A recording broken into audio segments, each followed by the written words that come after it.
자리에 앉으시겠습니다.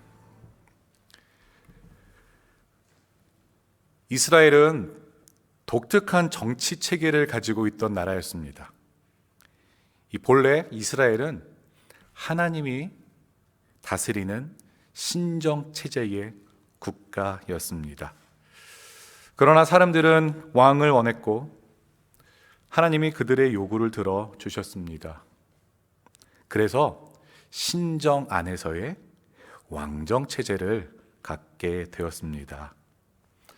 비록 인간 왕을 세웠지만 궁극적으로는 하나님이 그의 언약 백성을 다스리신다라는 것입니다.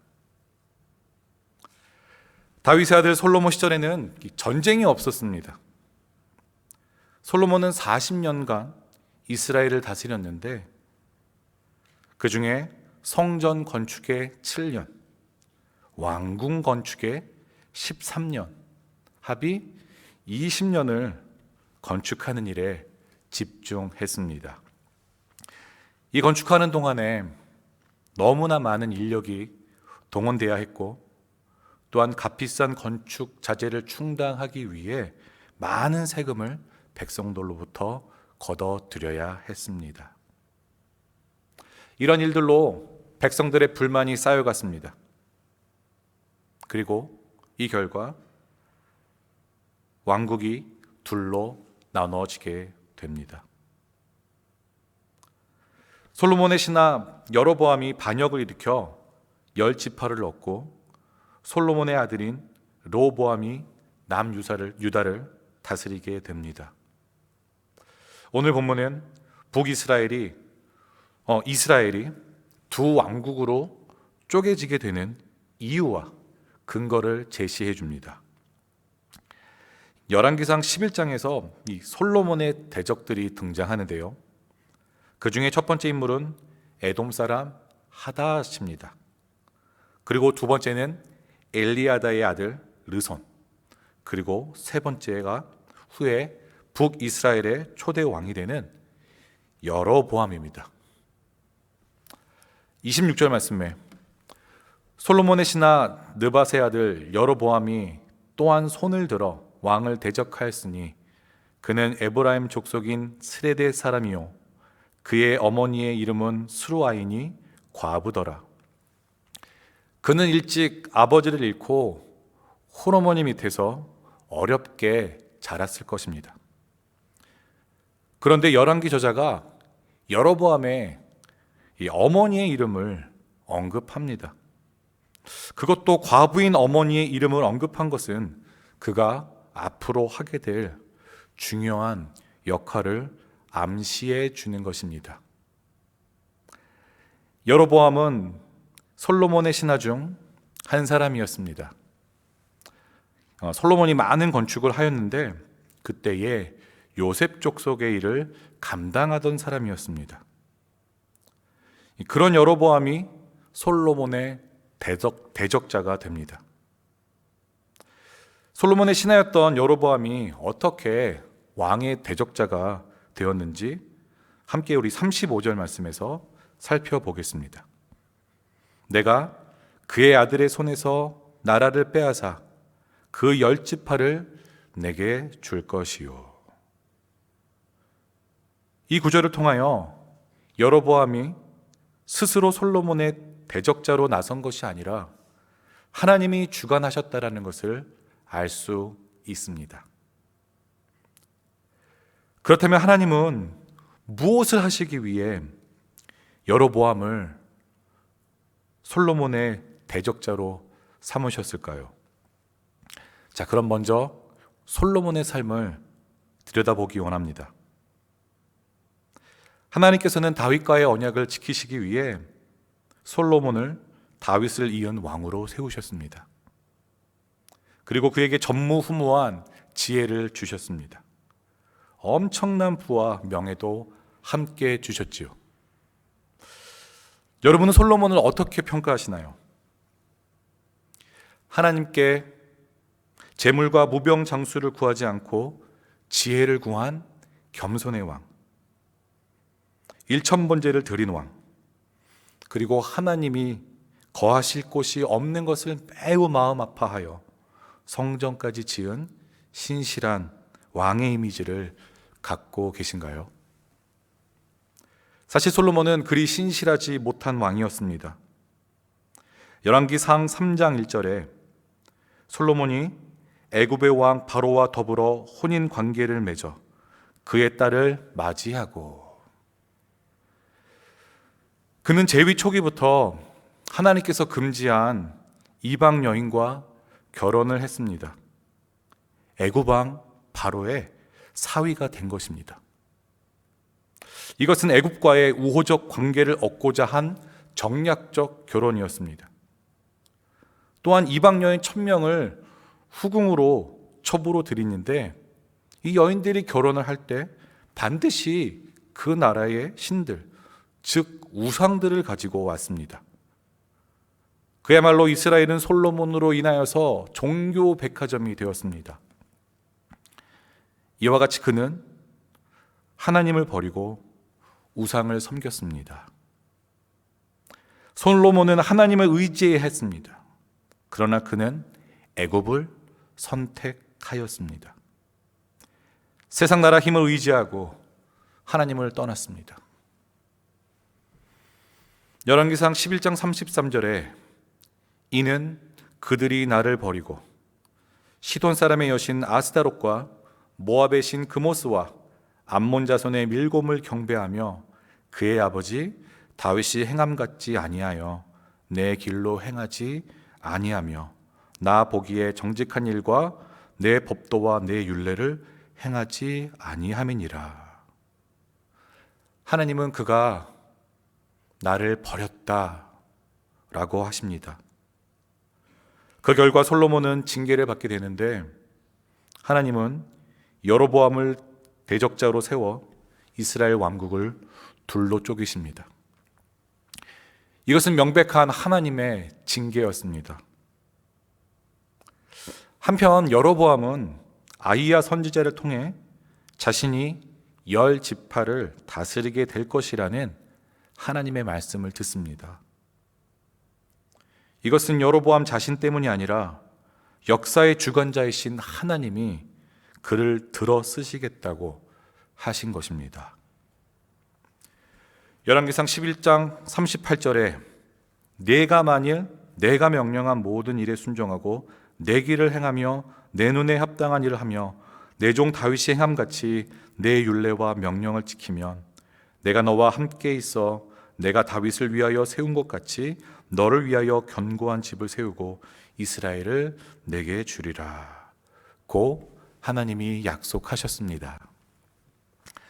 왕족 출신도 아닌 과부의 아들이었던 그를 왕으로 세워주시고, 그가 하나님만 따라 살면 왕위를 계속 지켜주시겠다 약속하신 것입니다.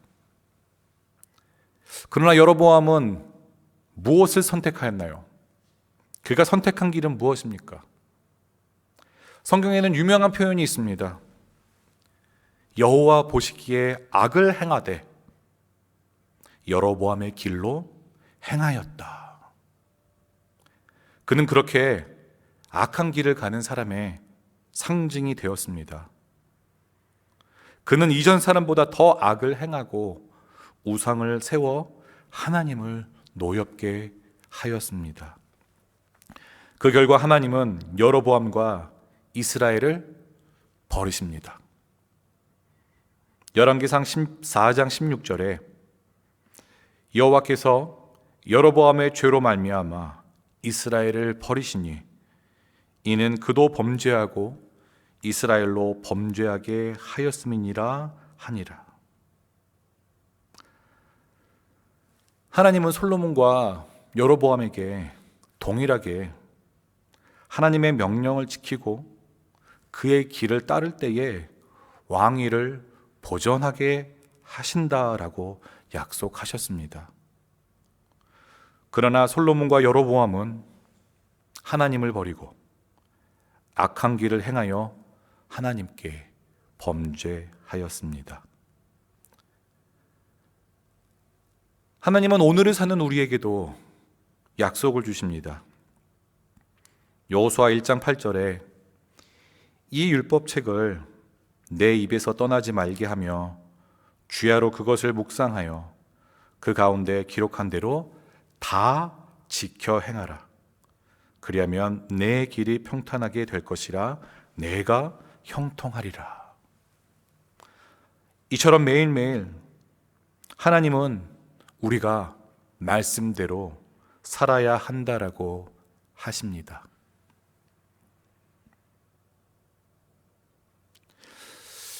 자녀를 키우는 일이 참 만만치 않습니다. 사실 저는 이런 말을 할 자격이 충분하지는 않습니다. 요즘같이 24시간 자녀들과 항상 함께 있는 어머니들 앞에서는 말입니다. 어떤 분이 저에게 진정이 담긴 조언을 해주십니다. 내려놓으면 마음이 편해집니다. 자식을 내려놓으세요. 저는 이 말의 뜻이 무엇인지를 잘 압니다. 자식을 이길 부모는 없다라는 말이죠. 그런데 말이죠, 때로는, 아니 많은 경우에 자식을 그대로 내버려 둘 수 없을 때가 있습니다. 어느 경우인가요? 저렇게 살게 내버려 두었다가라는 자식의 미래가 너무 암담해 보일 때입니다. 분명 자식이 땅을 치고 후회할 것을 알기 때문입니다. 나중에 왜 자기를 방치해 두었냐? 그렇게 부모를 원망할 날이 올 것이라는 것을 알기 때문입니다. 그러나 원망이 두려워서가 아닙니다. 자식이 사람답게 하나님이 만드신 그 창조의 목적대로 살기를 간절히 바라기 때문에 부모는 자식을 훈계합니다. 자식을 징계합니다. 그 어느 부모도 사랑이 없이 자녀를 야단치지 않습니다. 비록 그 자식이 나의 부모는 나를 사랑하지 않고 무조건 나에게 화만 낸다 라고 말할지라도 그 부모는 훈계를 멈출 수가 없습니다. 가끔 정말 자녀 때문에 속이 상하고 화가 나면 이러한 이야기를 할 때가 있습니다. 이제 네 인생 네가 알아서 살아. 나는 더 이상 너 인생에 관여하지 않을 거야. 여러분 정말 이렇게 말할 때 있지 않나요? 그런데 돌아서서 또 그 자녀를 위해 저녁 식사를 준비하고 있는 어머니의 모습을 봅니다. 그 자식이 필요한 것이 없는가를 살피는 아비의 모습을 봅니다.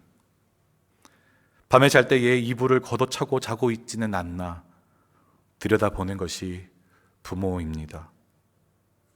그 자녀를 위해 한없이 눈물 흘리며 기도하는 것이 부모입니다.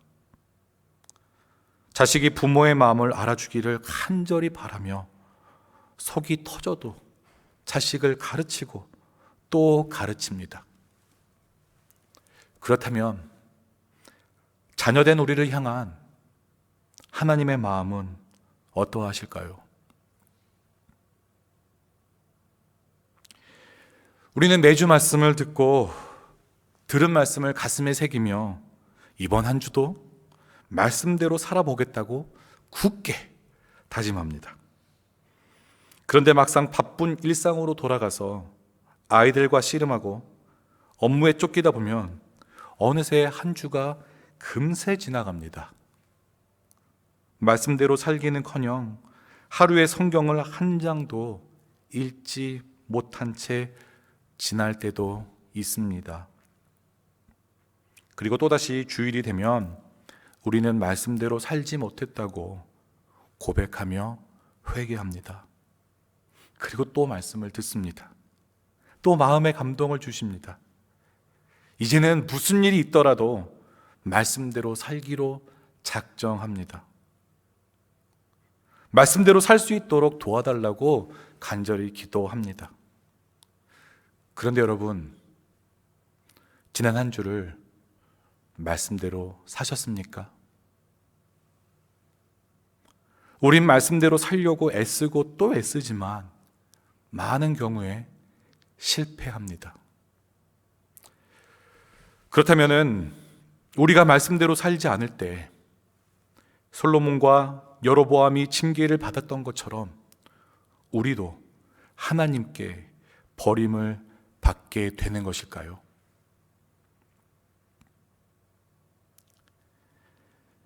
사무엘하 7장 16절에 내 집과 내 나라가 내 앞에서 영원히 보존되고 내 왕위가 영원히 견고하리라 하셨다 하라.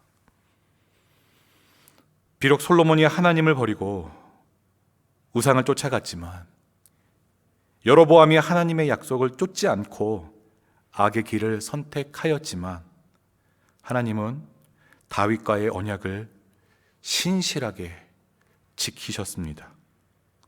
하나님은 한 번 정하신 약속을 성실히 이행하셨습니다. 그리고 이스라엘을 끝까지 보존하십니다. 다윗의 후손으로 오시는 예수 그리스도를 통하여 왕위를 계승하시고 보존하셨습니다. 만왕의 왕 예수 그리스도를 통하여 온 인류를 구원하시려는 하나님의 언약을 하나님이 스스로 성취하신 것입니다. 우리의 타락과 불순종을 뛰어넘는 하나님의 사랑과 은혜가 더욱 극명하게 드러나는 구속의 사건을 이루셨습니다. 하나님은 그의 자녀가 하나님의 말씀대로 살기를 원하십니다. 그렇다면 하나님은 왜 우리가 말씀대로 살기를 원하실까요? 사랑하시기 때문입니다. 그런데 하나님이 우리를 사랑하신다면 우리가 마음껏 살도록 내버려 두시는 편이 훨씬 더 낫지 않을까요? 우리 자녀들이 요구하는 게 뭐죠? 제발 내 마음대로 살도록 내버려 두세요. 내가 알아서 잘할 수 있다니까요. 그럼 여러분이 자녀들이 원하는 대로 다 들어주십니까? 그들이 마음대로 살 수 있도록 해주시나요? 그럴 수는 없습니다. 더더욱 사랑하는 자녀라면 그럴 수 없는 것입니다. 부모는 자식을 사랑하기 때문에 자녀가 부모의 말을 들어주기를 원합니다. 밥 먹어라. 공부해라. 게임 좀 그만해라. 유튜브 좀 그만 봐라.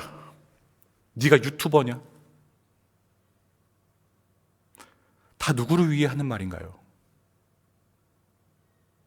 하물며 부모된 우리의 관심도 온통 자녀에게 있는데 하나님의 관심과 사랑이 그의 자녀들에게 집중되어 있는 것이 당연하지 않겠습니까? 하나님은 누구보다 우리를 잘 아시는 분입니다. 시편 139편 1절에서 4절까지를 보면 여호와여 주께서 나를 살펴보셨으므로 나를 아시나이다.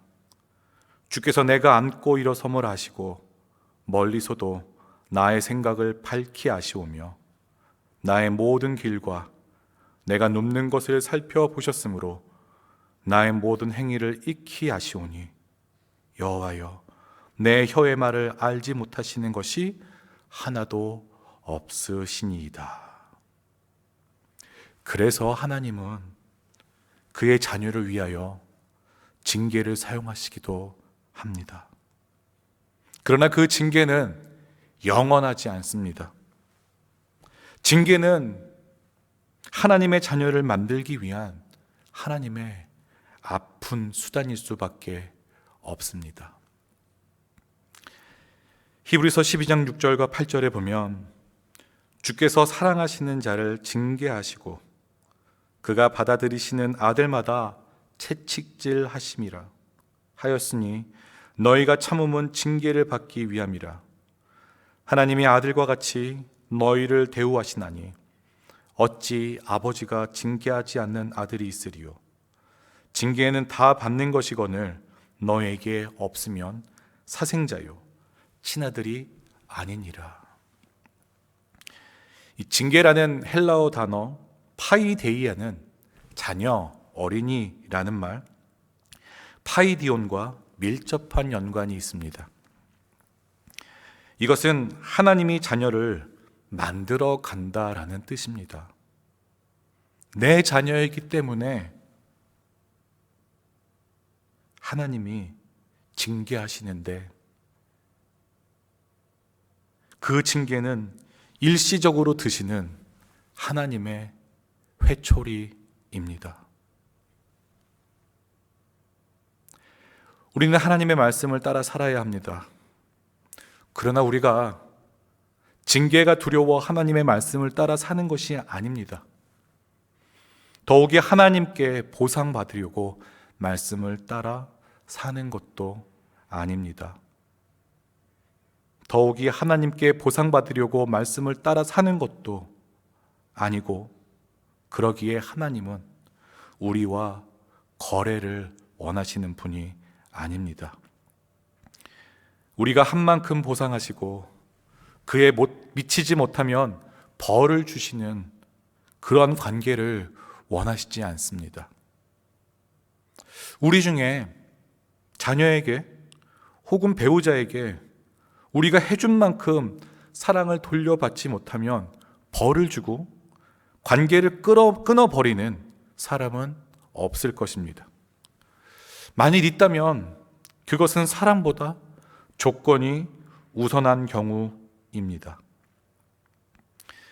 하나님은 우리가 무엇인가를 해드리기를 원하시는 분이 아닙니다. 우리에게는 자꾸 하나님께 무언가를 해드리는 것으로 할 의무를 다했다고 생각하는 경향이 있습니다. 그것으로 퉁 치려 합니다. 부모는 자녀에게 주고도 더 주지 못해 못내 마음이 아픈 것이 부모입니다. 자녀가 무엇인가 해주기를 바라며 자녀를 키우는 부모는 없을 것입니다. 만일 그런 부모가 혹시 있다면 자녀에게 앵벌이를 시키는 것과 다르지 않습니다. 또한 우리가 하나님을 두려워하여 말씀대로 살려 하는 것은 마치 인간이 만들어 놓은 신이 노할까 봐 바치는 공양과 다르지 않습니다. 하나님은 공양미 300석을 원하는 분이 아니십니다. 우리를 사랑하십니다. 하나님은 왜 우리를 사랑하실까요? 저는 모르겠습니다.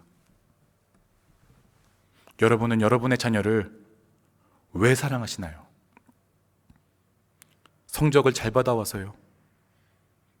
좋은 대학에 가고 좋은 직장에 다녀서요?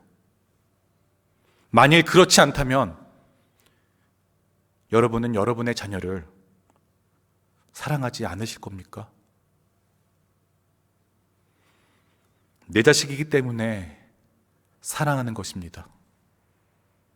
아무리 보아도 잘난 구석이 없습니다. 그런데도 사랑하십니다.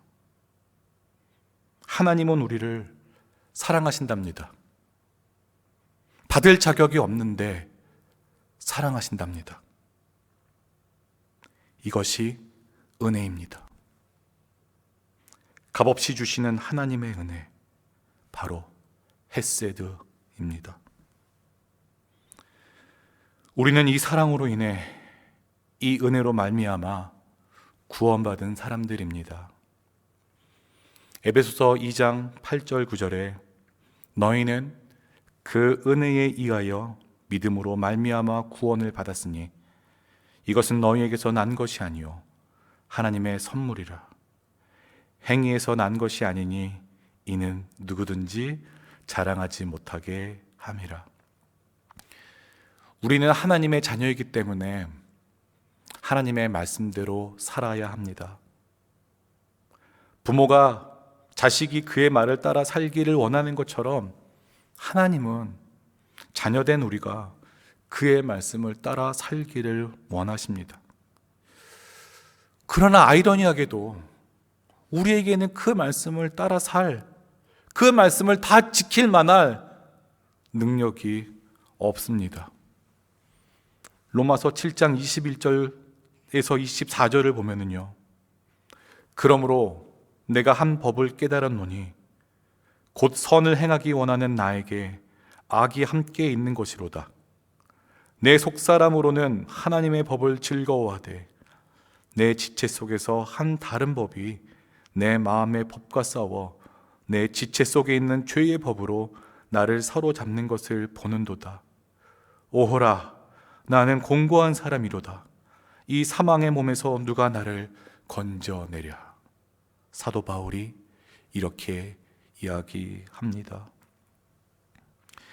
우리 중에 한 사람도 나는 하나님의 말씀을 다 지키며 살았다 라고 할 사람은 있을까요? 없습니다. 그렇다면 우리에겐 소망이란 없는 것일까요? 아무리 발버둥치고 몸부림친다고 해도 하나님의 말씀을 다 지킬 수가 없다라는 사실을 우리는 어떻게 극복할 수 있겠습니까?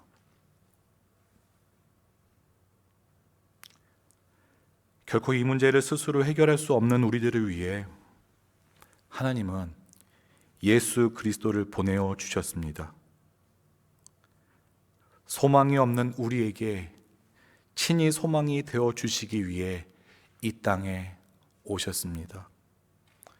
그리고 율법 아래 죄인된 우리를 의롭다 칭하시기 위해 예수 그리스도께서 십자가에 달려 죽으셨습니다. 이로써 우리의 죄는 그에게 전가되고 예수님의 의가 우리에게 입혀지게 된 것입니다. 이것은 하나님이 그의 아들을 내어 주시면서까지 우리를 포기하지 않으신 하나님의 위대한 사랑입니다. 우리가 말씀대로 살아간다고 하지만 우리의 연약함 때문에 때로는 실망하고 좌절하고 낙담할 때도 있습니다. 하지만 결코 그곳에서 머물 수만은 없는 이유는 우리를 창세전부터 계획하시고 영원토록 포기하지 않으시는 하나님의 언약이 오늘도 우리를 붙들고 계시기 때문입니다.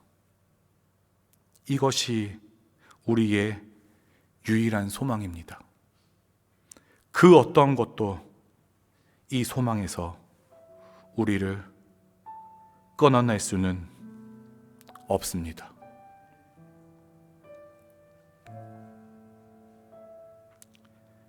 로마서 8장 37절에서 39절의 말씀에 그러나 이 모든 일에 우리를 사랑하시는 이로 말미암아 우리가 넉넉히 이기느니라. 내가 확신하노니 사망이나 생명이나 천사들이나 권세자들이나 현재일이나 장래일이나 능력이나 높음이나 기쁨이나 다른 어떤 피조물일지라도 우리를 우리 주 예수 그리스도 안에 있는 하나님의 사랑에서 끊을 수 없으리라. 기도하시겠습니다. 오늘도 그 하나님의 사랑이 우리를 붙들고 있음을 우리로 알게 하시니 참으로 감사합니다. 소망이 없던 우리에게, 좌절할 수밖에 없고 절망할 수밖에 없던 우리에게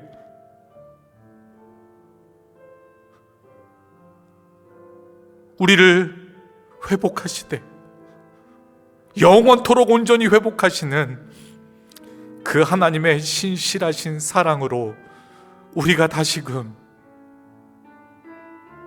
살아갈 담력을 얻게 되오니 주님의 사랑에 늘 감격하며 하나님의 자녀의 명예로운 삶을 살아가는 하나님의 성도들이 다 되게 하여 주시옵소서. 감사를 드리오며 예수님의 이름으로 기도합니다. 아멘.